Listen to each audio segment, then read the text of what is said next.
আপনাদের সামনে আজকে যে কবিতাখানি পাঠ করে শোনাচ্ছি, কবিতাটির নাম বঙ্গ সমাজ চেতনায় জাগো।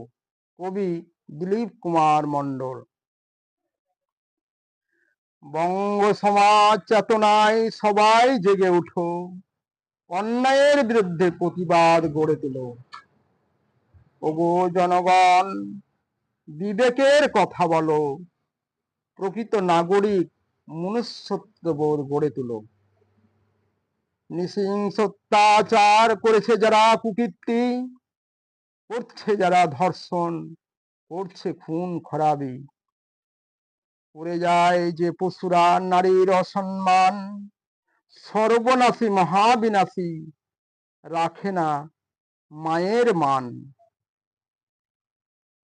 অসত্য চিরে করে যায় ধ্বংসনাশী ধ্বংসযান, ধ্বংসের মূল কারিগর মহাগুরু মহাশয়তান।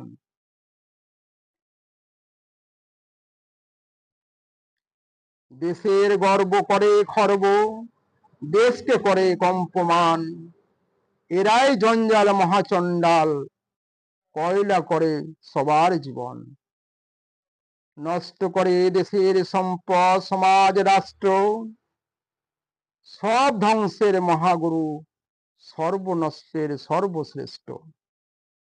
দুর্নীতির মহামন্ত্রে দুনিয়া ভাষায়, অনলের দহনে দেশ পুড়িয়া ছাই।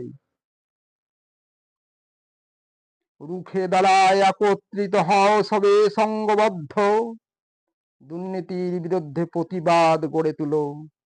দূর হোক দুর্নীতির কুকীর্তির রঙ্গমঞ্চ, সত্যর মাঝে করো প্রতিষ্ঠা, ইহাই মানব ধর্ম। চেতনা প্রভব হও সবে সচ্চরিত্র আদর্শবান, নিত্য সকল সুকর্মের উৎসর্গ করো জীবন।